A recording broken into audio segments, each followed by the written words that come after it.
ሰላም እንዴናችሁ ውድ ተማሪዎች ዛሬ ይዤላችሁ የመጣሁት ትምህርት ሃቭ እና ኤቨርን እንዴት አድርገን መጠቀም እንችላለን የሚለው ነው።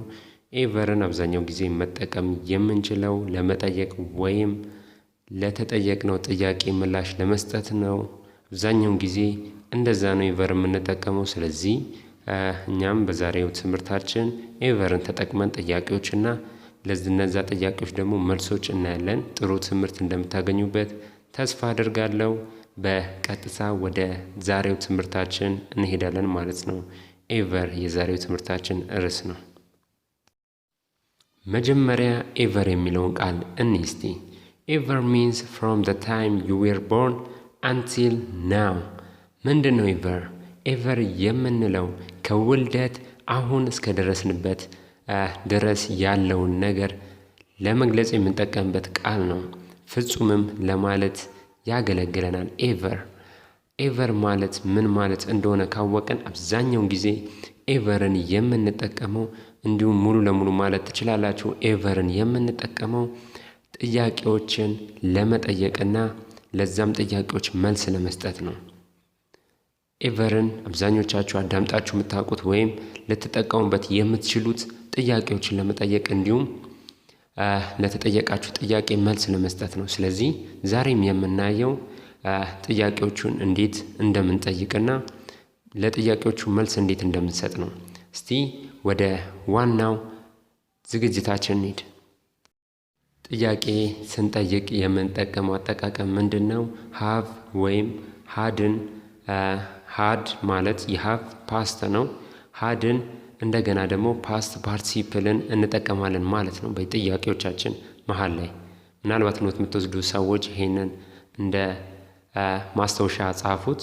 ምሳሌ ስለምናይ በጣም ይቀላቸዋል ብዬ አስባለሁ። ሃቭ ወይም ሃድ መቅረት የለባቸውም። እንዲሁም ፓስት ፓርቲሲፕል መቅረት የለባቸውም ኤቨርን በምንጠቀምበት ሰዓት። ለጥያቄ እስቲ ምሳሌዎችን እንይ።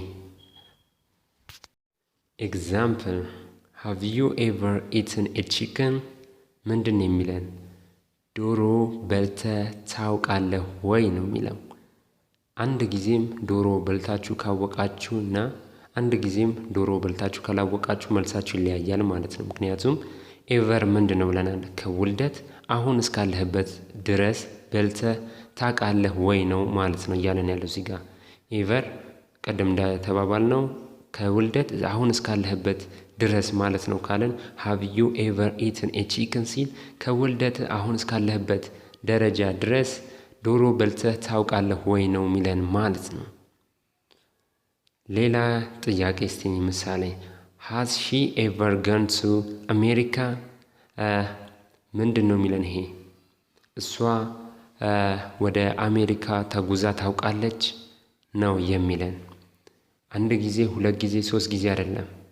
በህይወቷ እሷ ወደ አሜሪካ ተጉዛ ታውቃለች ወይ ነው እያለን ያለው። ስለዚህ እዚህ ጋር ኤቨር ለምን እንደገባ አውቃቸዋል ማለት ነው። ቅድም ህጉ ምን ብለናል? ፓስት ፓርቲሲፕል ብለናል። እዚህ ጋር ፓስት ፓርቲሲፕል የሚባለው ወይም ደግሞ የአላፊውን ጊዜ ድርጊት ነው። የድርጊቱን የአላፊውን ጊዜ እየገለጹልን ያሉት እነማን ናቸው? የመጀመሪያው አረፍተ ነገር ላይ ኢትን ነው። ድርጊቱ ወደ ፓስት ዞሯል ማለት ነው። ኢትን ስንል የምን ፓስት ነው? ኢት ደግሞ መመገብ። ምገባው ማለቁን ስንገልጽ ኢትን እንላለን ማለት ነው። ሁለተኛው አረፍተ ነገር ላይ ደግሞ ፓስት ፓርቲሲፕላችን ጎን የምንለው ነው። የጎ ፓስት ፓርቲሲፕል ምንድን ነው? ጎን ነው። ተደርጎ ተከናውኖ የጨረሰ ማለት ነው። ስለዚህ ጥያቄው መሃል ላይ ህጉን ባየነው መሰረት ሃቭ ወይም ሃዝ ማለት ሰርድ ፐርሰን የምንጠቀመው ነው። ሃቭ እና ሃዝ ተመሳሳይ ናቸው ለሰርድ ፐርሰን። ከዚህ በፊት ብዙ ጊዜ አይተነዋል። ስለዚህ መደጋገም ነው የሚሆንብኝ።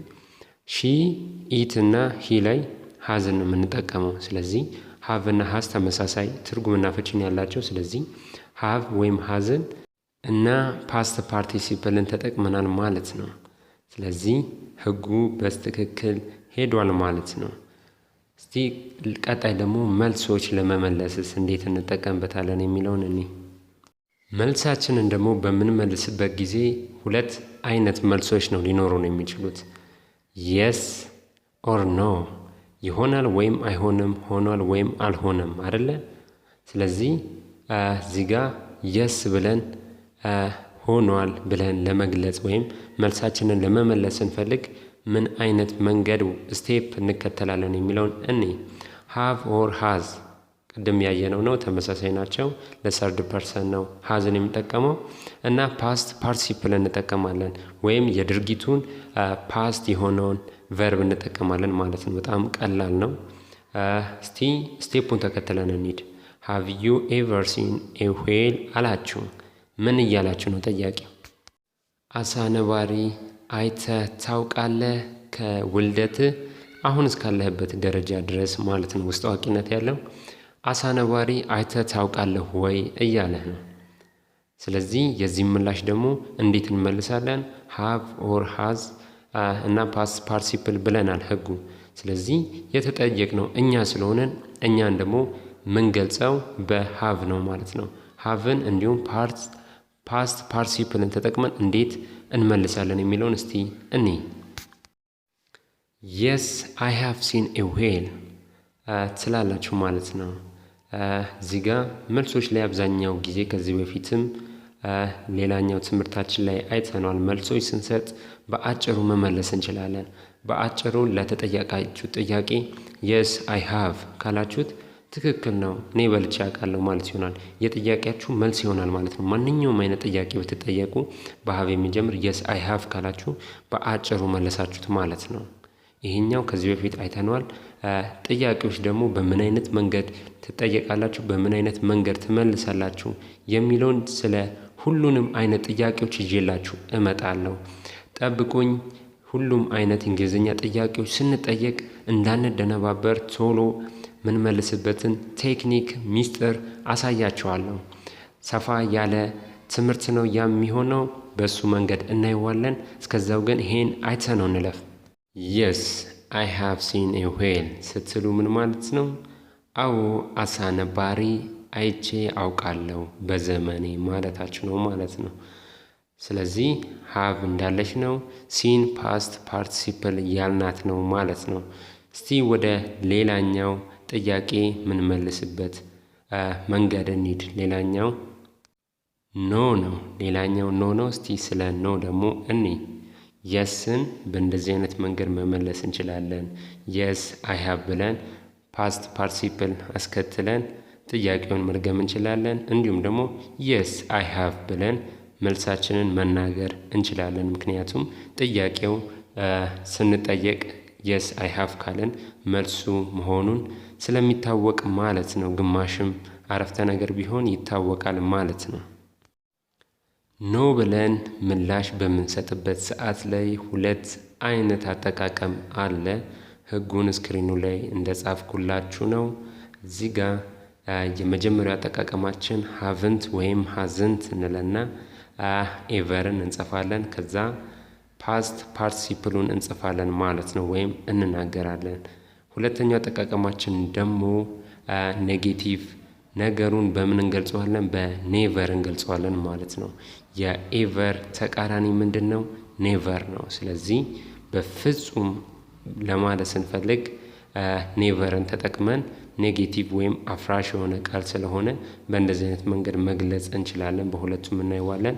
ኔጌቲቭ ስንጠቀም በሁለተኛው ሃቭ ወይም ሃዝ እንዲሁም ኔቨርን ከዛ ፓስት ፓርቲሲፕል እንጠቀማለን ማለት ነው።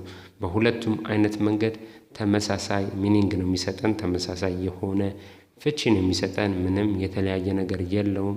እንደ የራሳችን ምርጫ ነው ማለት ነው ሁለቱን የምንጠቀመው። እስቲ በሁለቱም ምሳሌዎችን ተመሳሳይ ምሳሌ ነው የምናየው፣ ምክንያቱም እንዲቀለን።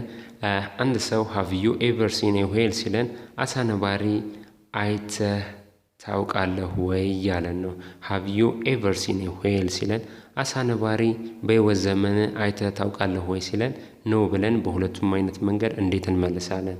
እስቲ እንየው። ምላሻችን የመጀመሪያው ኖ አይ ሃቭ ኖት ኤቨር ሲን ኤ ዌል ትላላችሁ። ትርጉሙ ምንድነው? በህይወት ዘመኔ አይቼ አላውቅም። ምን? አሳ ነባሪ። whale። ሁለተኛው ደግሞ no I've never seen a whale። I've ብሎ የጻፈው ኮንትራክሽን ነው። I have ለማለት ነው። I have never seen a whale። በፍጹም በጭራሽ አሳ ነባሪ አይቼ አላውቅም በህይወት ዘመኔ ማለት ነው። I have never seen a whale። በፍጹም አሳ ነባሪ አይቼ አላውቅም ማለት ነው። ይሄኛው ደግሞ ሶስተኛው ቀለል ያለው መንገድ ቀድመን አይተናል። no I haven't ትላላችሁ። yes I have no I haven't። ይሄ በጣም ቀላሉ መንገድ ነው። ለማንኛውም አይነት ጥያቄዎች haven't ተከትሎ የሚመጣ ሲሆን no I haven't ስትሉ ለጥያቄው ምላሽ ነው ማለት ነው። ጥያቄውን እንዳልተስማማችሁ ወይም ደግሞ እንዳልሆናችሁ እየገለጻችሁ ነው። yes I have ስትሉ ደግሞ እንዳላችሁ እንደሆናችሁ እየተናገራችሁ ነው ማለት ነው። ስለዚህ በእንደዚህ አይነትም ቀላል መንገድ መመለስ ይቻላል። ምንም ልዩነት የለውም። ሚኒንጋቸው ሶስቱም ተመሳሳይ ነው። አላየሁም የሚለውን ለመግለጽ ነው የተጠቀማችሁት ማለት ነው። እዚህ ጋር ሲን የሲ ፓስት ፓርቲሲፕል ነው። ማየት የሚለውን ነው። አላየሁም አላፊ ያለፈውን ለመግለጽ ነው የተጠቀማችሁት። በጣም ቀላል ነው። ምናልባት እዚህ ጋር have not ወይም haven't ብለን ያየ ነው። አንዳንድ እንግሊዘኛ ቋንቋ ተጠቃሚዎች ምን ብለው ይገልጹታል? I don't have። ሁለቱም አይነት መንገድ ተመሳሳይ ነው። በሁለቱም መንገድ ያስኬደናል። የአሜሪካኖችና የእንግሊዛኖች አጠቃቀማቸውን ነው። አሜሪካኖች የሚጠቀሙበት መንገድና እንግሊዞች የሚጠቀሙበት መንገድ የተለያየ ነው አንዳንድ ቃላቶች ላይ። ይሄም በዚህ አይነት መንገድ ነው ልዩነት የፈጠረው። I haven't እና don't have የሚለው ማለት ነው። ስለዚህ ይሄንን ነገር እናንተም አይታችሁ በሁለቱም አይነት መንገድ መግባባት ትችላላችሁ ማለት ነው። I don't have ever seen a whale ካላችሁ ትክክል ናችሁ። I have not ever seen a whale ካላችሁ ትክክል ናችሁ። ስለዚህ ምንም አይነት የሚኒንግ ወይም የትርጉም ለውጥ የለውም ማለት ነው። የዛሬው ትምህርታችን ይሄን ይመስል ነበረ። ጥሩ እውቀት እንዳገኛችሁበት ተስፋ አደርጋለሁ። ብዙ ጊዜ የሚያምታታን ይሄ ነው። ጥያቄዎቻችን መሃል ኤቨር ሲመጡ እንዲሁም ምላሾቻችን መሃል ኤቨር ሲመጡ ምንድነው ብሎ የመወዛገብ ነገር ስለማይ ነው ይሄንን ቪዲዮ ያዘጋጀሁላችሁ። ቀጣይ በሌሎች አስተማሪ ዝግጅቶች ወይም ትምህርቶች እንገናኛለን። እስከዛው መልካም ጊዜ ይሁንላችሁ።